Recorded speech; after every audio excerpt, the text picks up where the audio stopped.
Hey, George. Have the rebels given up the fight against the crown? Oh no! Come on, George, you have to help the early American colonists. What? Yeah, come on, George.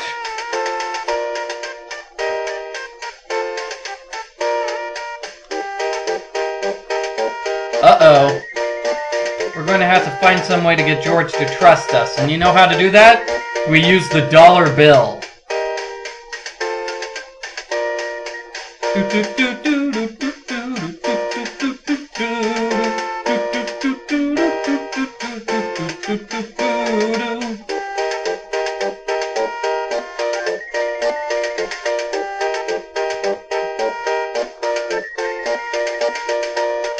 Yeah, you can't get a library book in the museum. Alright, George Washington is giving us a button. That's pretty cool.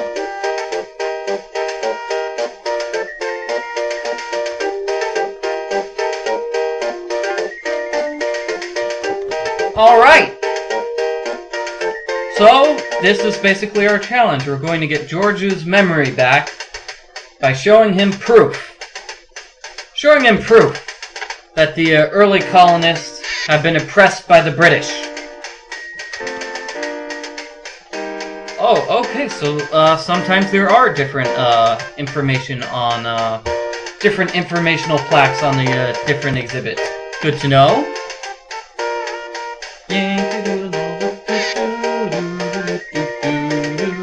Alright, and here we are at this place.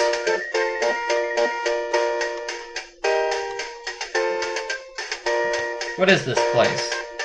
Oh, the Buckman Tavern, which is where the colonials, lots of colonials used to meet. Wait a minute, don't we have a letter for somebody at this tavern? Yes, we do. Alright.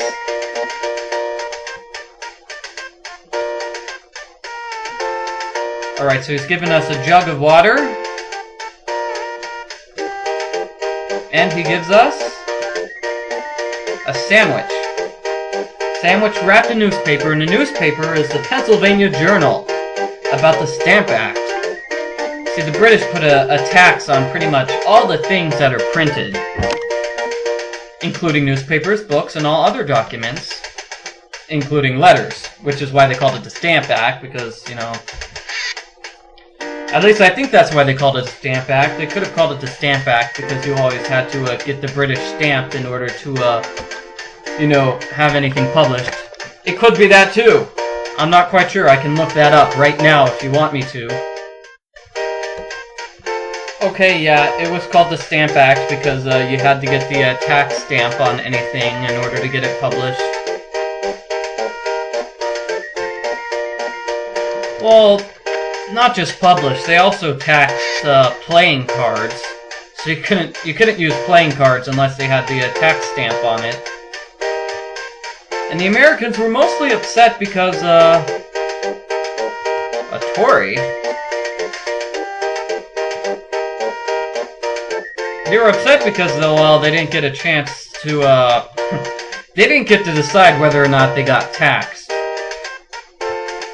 That was their famous slogan, no taxation without representation. They wanted a part in the government, rather than just having the government decide to tax them without them being able to control the government whatsoever. Okay, here we go. Now let's talk to these redcoats. Yeah, nice hat.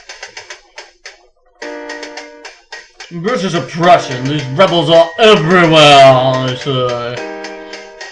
Alright, so here is the last room, I believe. Let's talk to this dude. Oh no! Uh-oh. So let's help him out. Let's give him our pen. He doesn't need a quill. He can use a pen. We have technology! Ooh, an article about how the British are taxing the colonists?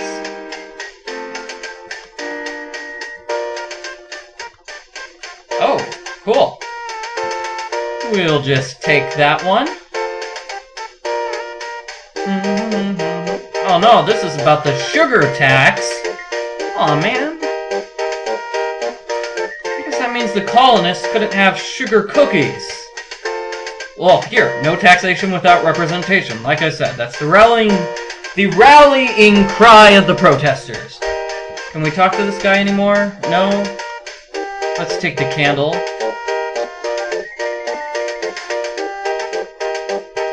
Alright, so we need to find a key in order to open it. So here is it's a puzzle. We stick the candle in the lock.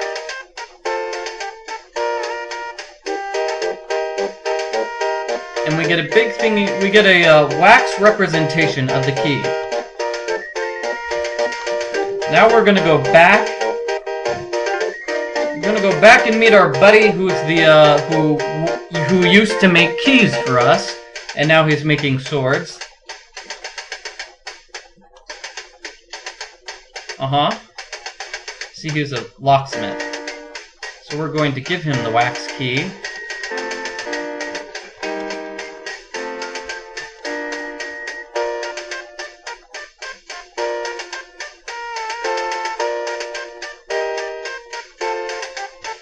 Alright. Yay for helping other people out.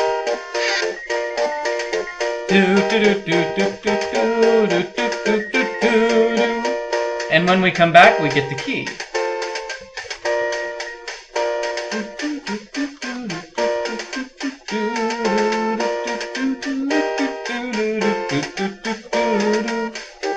I don't think this guy is going to notice that we're breaking into his teacher's locked chest of important papers. Okay, so here's Common Sense, written by Thomas Paine. That's what my grandfather says kids don't have today. Alright. And is there anything else? I think that's it for this room. Let's see if Mick confirms it. Oh. Here's him talking about the exhibit. Let's talk about this room specifically. Good. See, that's kind of nice. He tells you if you're finished with the puzzles in all the puzzles in this particular room. That's very helpful. Alright, let's see if I'm finished with this room. Oh, I'm not. He hasn't told me I'm done with this room. I haven't gotten something from the Brits yet. Well, not quite sure if the British colonists are the people I'm supposed to do something. I don't know. Anyway, let's go see George Washington. Let's hope I don't have to do anything else. Let's talk to him.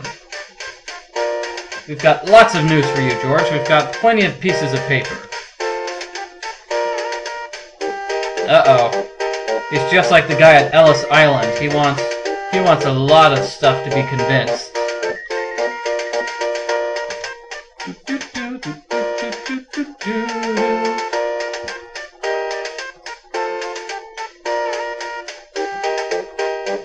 Alright, is that everything, George? Yes! Oh, no! There's a declaration written in Philadelphia. I think I might have heard of that declaration. The Declaration of Independence, was it? We answered a few questions about that while trying to get through Ellis Island. And apparently I was right. There is more to this room. The British people are going to do something. Let's talk to them, see? They took their copy of the Declaration of Independence and ripped it up into pieces. So now what we have to do is put all the pieces back together again. Now this is an interesting puzzle. Alright. And as you can see, we have a help button. Ah, come on, game. It does not like what I'm doing with this particular piece of the Declaration of Independence. I think it goes here. Alright, there we go. And I guess it doesn't let you put something down. It only lets you put two things together. Ah! Ah, no! This is more difficult than I thought it would be. Actually, this is more difficult than it should be. This should not be a difficult puzzle. Alright, there we go. And you can use the help button to move things into place. Only about 3 or so times, though. It won't let you do that a bunch of times in a row, because that would be cheating.